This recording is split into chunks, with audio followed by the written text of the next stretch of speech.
অৰুণোদয় হিতাধিকাৰীসকলৰ বাবে important update ওলাইছে। যদি আপুনি এজন অৰুণোদয় হিতাধিকাৰী হয় আৰু আপুনি যদি অৰুণোদয় আঁচনিৰ টকা লাভ কৰি আছিল কিন্তু এইবাৰ এতিয়ালৈকে টকা পোৱা নাই, তেনে ক্ষেত্ৰত আজিৰ এই ভিডিঅ'টো আপোনালোকৰ বাবে অত্যন্ত গুৰুত্বপূৰ্ণ।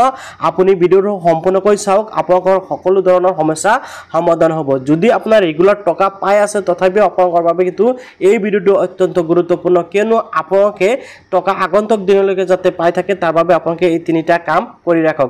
আৰু যিসকলে নেকি বিশেষকৈ অৰুণোদয় 3.0 নতুনকৈ আবেদন কৰিছিল সেইসকলে কেতিয়াৰ পৰা টকা পোৱা আৰম্ভ কৰিব সেইসকলৰ বিষয়ে কিন্তু এই ভিডিঅ'টোৰ জৰিয়তে জনাম। গতিকে ভিডিঅ'টো কিন্তু আপোনালোকৰ বাবে অত্যন্ত গুৰুত্বপূৰ্ণ, আপোনালোকে ভিডিঅ'টো সম্পূৰ্ণকৈ চাব। সবাৰকল প্ৰথমতে আমি জানিম যে যিসকল নেকি অৰুণোদয় আঁচনি টকা পাই আছিল সেইসকলৰ একাউণ্টত টকাটো আহিছে নে নাই, কেনেকৈ চেক কৰিব পাৰি সেই বিষয়টো প্ৰথমতে মই আপোনালোকক জনাই দিম। যদি আপোনালোকৰ একাউণ্টত টকা অহা নাই তেনে ক্ষেত্ৰত আপোনালোকে তিনিটা ষ্টেপ গ্ৰহণ কৰিব লাগিব। তিনিটা কাম কৰাৰ পিছত কিন্তু আপোনালোকে টকা পোৱা আৰম্ভ কৰিব। আৰু যিসকল নেকি নতুনকৈ অৰুণোদয় 3.0 বাবে আবেদন কৰিছিল সেইসকলে টকা কেতিয়া পাব সেই বিষয়ে কিন্তু মই ভিডিঅ'টোৰ শেষৰ ফালে জনাম। তো ভিডিঅ'টো সম্পূৰ্ণকৈ চাই থাকক।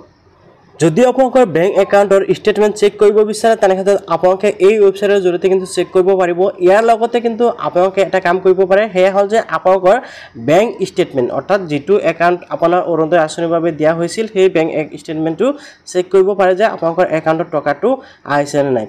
যদি আপোনালোকৰ একাউণ্টত তথাপি টকা অহা নাই বা কোনো ধৰণৰ ষ্টেটমেণ্ট পোৱা নাই তেনে ক্ষেত্ৰত আপোনালোকে এই ৱেবছাইটলৈ আহি যাব। এতিয়া চাওক, public financial management system APFMS আপোনালোকৰ সুবিধাৰ্থে এই ৱেবছাইটৰ লিংক মই কিন্তু ভিডিঅ'টোৰ ডিছক্ৰিপশ্যনত দি থ'ম। আপোনালোকে এই ৱেবছাইটত অহাৰ পিছত আপোনালোকৰ সন্মুখত এনেকুৱাকৈ আহি যাব। অহাৰ পিছত আপোনালোকে এইটো চাইডত আপোনালোকে মোবাইল ব্যৱহাৰ কৰে ঠিক এনেকুৱাকৈ আহিব। তো আপোনালোকে এইটো চাইডত এটা 3 লাইন দেখিবলৈ পাব। 3 লাইনত ক্লিক কৰাৰ পিছত আপোনালোকে এইটো চাইডত দেখিবলৈ পাব কেইবাটাও অপশ্যন খোল খাব। ইয়াতে চাওক, registration, payment status, charge, bank system, এনেকুৱাকৈ কেইবাটাও অপশ্যন আহিছে। চ' আপোনালোকে জাষ্ট কি কৰিব, এই যিটো পে'মেণ্ট ষ্টেটাছ আছে এই অপশ্যনটোত ক্লিক কৰিব। ইয়াতে ক্লিক কৰাৰ পিছত ইয়াৰ পৰা কিন্তু আকৌ কেইবাটাও অপশ্যন খোল খাব, যেনেকৈ MG and FTO, external system FTO, এনেকুৱাকৈ কেইবাটাও অপশ্যন আহিব। তো আপোনালোকে 3 নম্বৰ অপশ্যন যিটো দেখুৱাইছে নো ৱেৰ পে'মেণ্ট, আপোনালোকে এই অপশ্যনটোত ক্লিক কৰি দিব।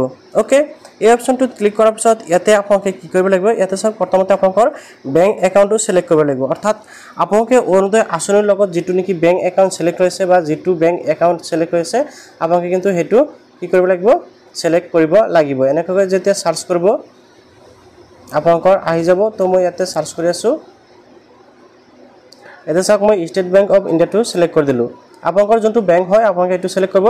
তাৰপিছত ইয়াতে চাওক ইণ্টাৰ বেংক একাউণ্ট নাম্বাৰ, তাৰপিছত ইয়াতে চাওক ইণ্টাৰ কনফাৰ্ম একাউণ্ট নাম্বাৰ। আপোনালোকে একাউণ্ট নাম্বাৰ দুয়োটা বাকচত কনফাৰ্ম কৰি দিব, বহাই দিব। তাৰপিছত এই যিটো কেপচা দেখিছে কেপচাটো বহাই আপোনালোকে চেণ্ড OTP অপশ্যনত ক্লিক কৰিব লাগিব। কেপচাটো বহাই দিছোঁ, মই জাষ্ট চেণ্ড OTP অপশ্যনত ক্লিক কৰি দিলোঁ।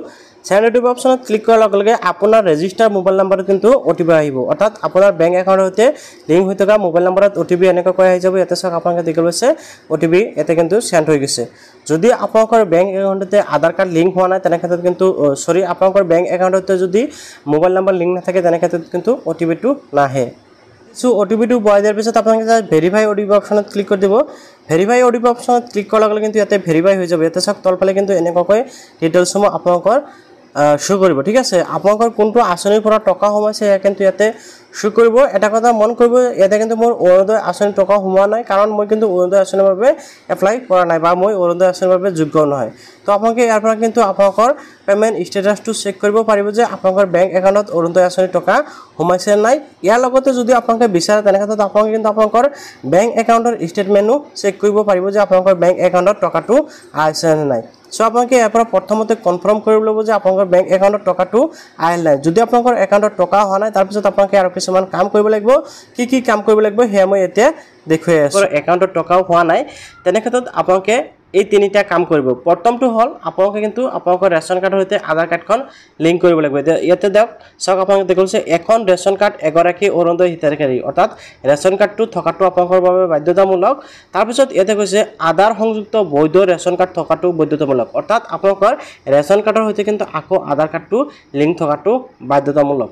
ইয়াৰ লগতে আপোনালোকে কি কৰিব লাগিব, আপোনালোকৰ বেংক একাউণ্টৰ সৈতে অৰ্থাৎ আপোনালোকৰ যোনটো বেংক একাউণ্ট নেকি অৰুণোদয় আঁচনিৰ লগত জমা দিছে সেই বেংক একাউণ্টৰ লগত কিন্তু আধাৰ কাৰ্ডখন লিংক কৰাব লাগিব। তো আপোনালোকে এই তিনিটা কাম কৰি ৰাখিব, তেতিয়াহে আপোনালোকে ৰেগুলাৰ অৰুণোদয় আঁচনিৰ টকা আপোনালোকৰ বেংক একাউণ্টত পাই থাকিব এতিয়া আইছো যেসকলে কি অৰুণোদয় 3.0 বাবে আবেদন কৰিছিল হেসকলে টকা কেতিয়াৰ পৰা আৰম্ভ কৰিব সবে গল আপোনালোকে যেসকলে কি অৰুণোদয় 3.0 বাবে আবেদন কৰিছিল হেসকলে কিন্তু এইবাৰ অৰ্থাৎ জুন মাহৰ পৰা কিন্তু অৰ্থাৎ জুন মাহৰ 14 তাৰিখৰ পৰা হেসকলৰ একাউণ্টত টকাটো দিয়া আৰম্ভ কৰিছে কিয়নো আপোনালোকে জানে যে প্ৰত্যেক মাহ 10 তাৰিখৰ দিনাখন অৰুণোদয় আঁচনিৰ লগতে অন্যান্য আঁচনিৰ টকা কিন্তু বেংক একাউণ্টত ট্ৰান্সফাৰ কৰা হয় কিন্তু এইবাৰ দেখিবলৈ পোৱা গৈছে 10 তাৰিখৰ হলনি কি কৰিছে 14 তাৰিখৰ দিনাখন কিন্তু অৰুণোদয় আঁচনিৰ টকা দিয়া হৈছে অৰ্থাৎ যেসকলে আগতে টকা পাইছিল হেসকলৰ লগতে কিন্তু অৰুণোদয় 3.0 টকাও দিছে এতিয়া আপোনালোকৰ যদি এতিয়াও এইকেইটা কাম কৰাৰ পিছত যদি সমস্যা সমাধান নহয় তেনে ক্ষেত্ৰত আপোনালোকে কেনেকৈ টকা লাভ কৰিব আৰু ইয়াৰ বাবে আপোনালোকে কি ব্যৱস্থা গ্ৰহণ কৰিলে টকা ৰেগুলাৰ পোৱা আৰম্ভ কৰিব সেই বিষয়ে জানিব বিচাৰিলে নিশ্চয় কমেণ্টত জনাব